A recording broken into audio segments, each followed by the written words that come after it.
Good evening. A few days back, we passed by a date which is very interesting. I'm not sure how many of us noticed it. I'm not surprised if we haven't, because there are other life-threatening concerns that we are all bothered about and occupied with these days. But since it's important to keep seeing what happens around us, it's important not to lose our faculty of observation and reflection. I thought I must do a small piece to tell you what makes this date very special. I'm talking about the 22nd of July. Does that ring a bell? 22/7. Go back to your school days and ask yourself what this 22/7 is. Perhaps most of you will be able to remember it. Go back to your geometry classes. Yes, pi, the number pi. So, it's not unusual to get this response from school children when you ask them, what is pi? And what is the value of pi?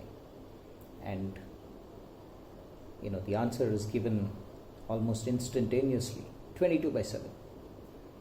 The other answer, of course, in decimal form is 3.14, which is what happens when you divide 22/7, but that's a recurring, decimal. What is this 22/7 and why am I making a fuss of it? Well, first of all, 22/7 is an approximate value of pi. And I think this is something that many of us either do not realize when we are taught, about pi, or of course, as the years go by, we don't even bother to find out more about it. My sense is that even in the first instance, when the child is taught the definition of pi, the appreciation that this number is something totally, fascinating or different is not provided at that point of time. So at best, as I said, 22/7 is an approximation. But before we go further and explore a little more, what is this pi? Let's kind of, scratch our brains, remember, go back down memory lane, and then come back to this. So here you are. I'm just trying to. So you have a circle here, and there's a line called the diameter that passes through the center of the circle. And of course, I've written over there circumference. So the circumference is that entire circular path, and the diameter is, of course, the straight line that passes through it. And the value of pi is obtained by dividing the circumference by the diameter. And when I say dividing the circumference by the diameter, the circumference also has a length. So, one very rough way or easily practical way of doing it is, you can lay out that circumference in the form of a straight line, and then you get two straight lines, the circumference, which is now a straight line, and the diameter. So pi is essentially an effort to understand the question, what is the relationship between the circumference and the diameter?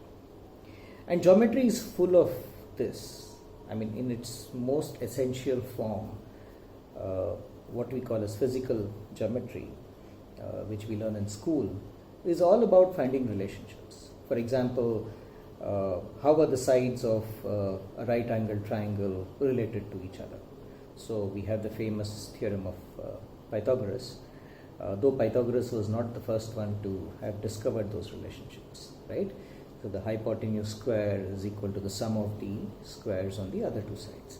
So likewise, geometry abounds in such relationships with various figures, whether they are triangles, rectangles, circles, and so on.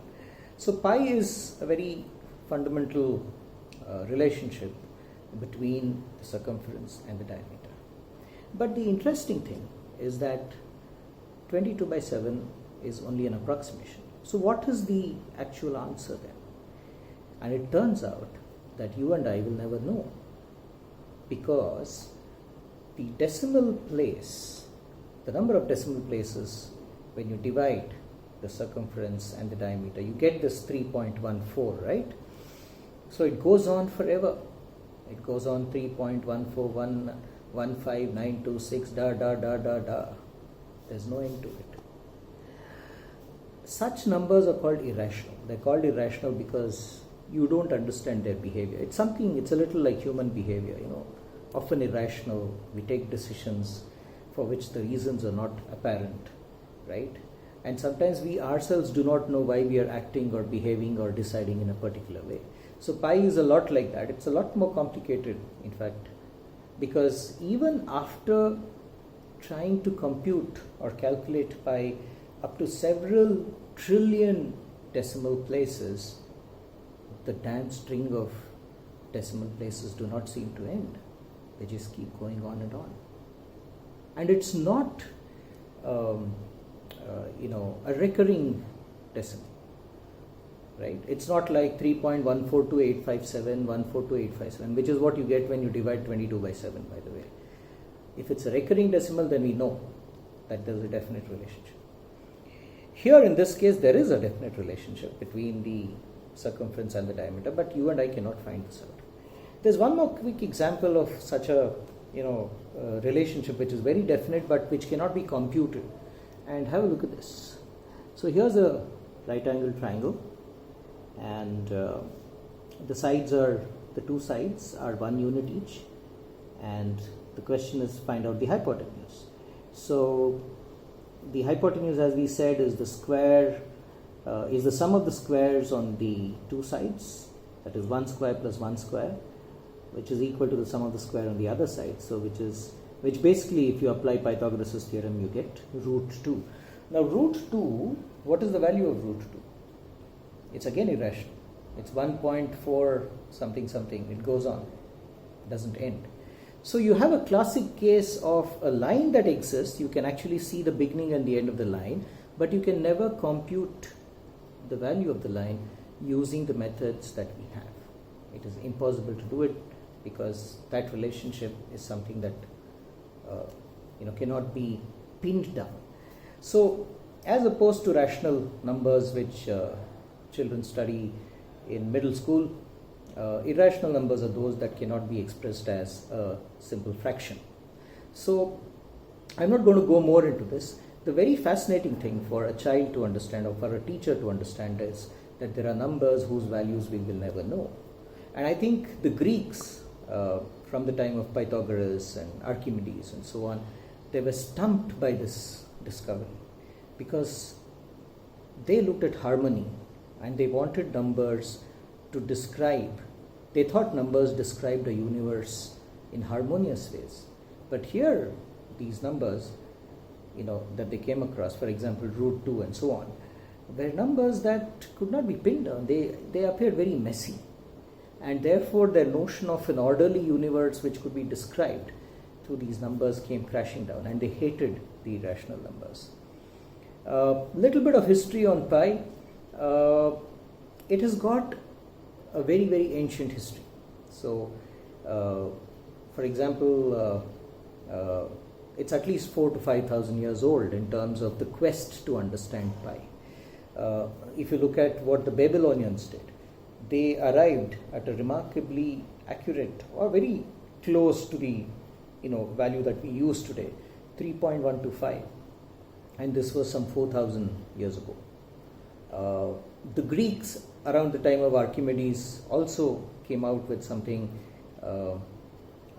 pretty close. They tried to trap in pi between two fractions, and I think Archimedes did something that is very interesting, and I must show that to you.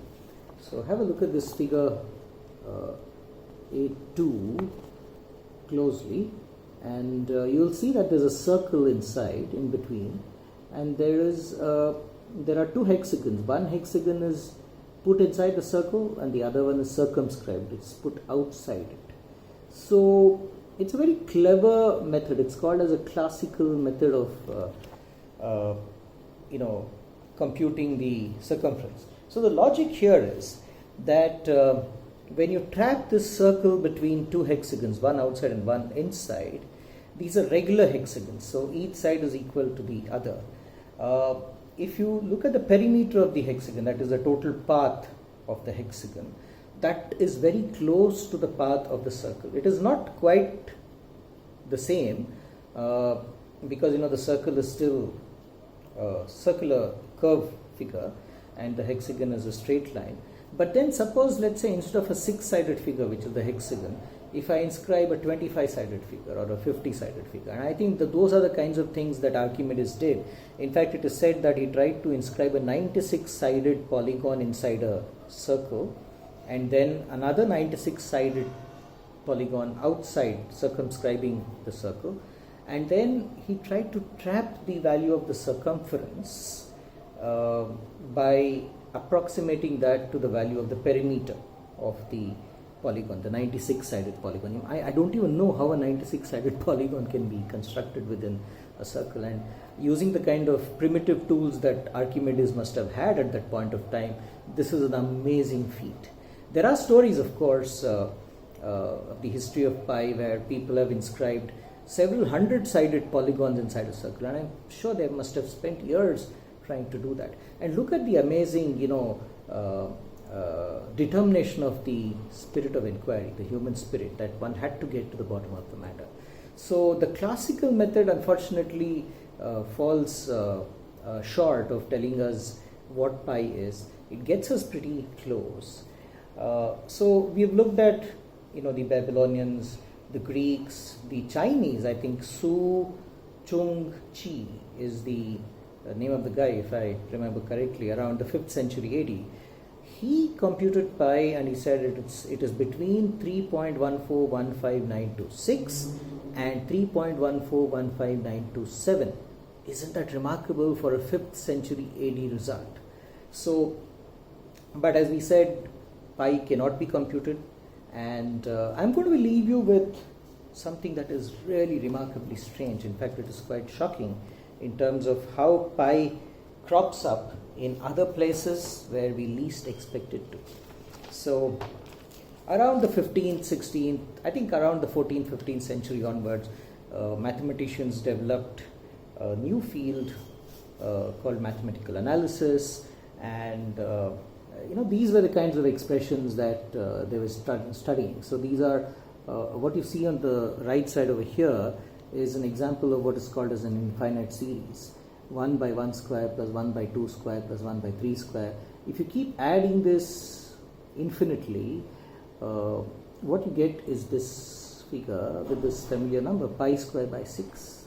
So from this, of course, you can calculate pi very easily, because you know that pi square by 6 is equal to this. Now, isn't this fascinating? Because here there is no circle. The example is not from geometry. It's not like the example we gave, circumference by diameter. It's something totally different. But then yet, the number pi comes up.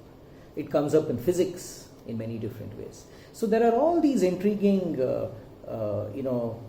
connections between disparate branches of, human inquiry within mathematics, between mathematics and physics, and so on and so forth. And of course, the sad part is that when we teach such fascinating ideas, we don't tell the story. We don't excite the children's imagination and their curiosity. We present it as a set of dry facts which need to be memorized without understanding and coughed up in the examination. I think that is the greatest tragedy of our times. But then, if you've understood a little more of pi through this, I'll be really happy. I'll leave you with a very small example of what I did as a teacher when I was teaching in the Valley School many years ago. So we had this science day, and I wanted to do something really, different. what I did was I had a printout of pi to about 2,500 places, and I got children to write out those 2,500 places of pi on a long tail like this, which we made using newspapers. And on Science Day, we draped this tail around the complex of the school and we let it hang there. And many children ran along this tail, and they kept wondering what these numbers are about. But the ones who had an idea about pi from my class came back to me later and they said, now we understand why you've been telling us why pi is irrational. And I think that activity helped them to understand this. Thank you so much for listening in, and I'll come back to you with more and more such stories in the coming days. Bye-bye.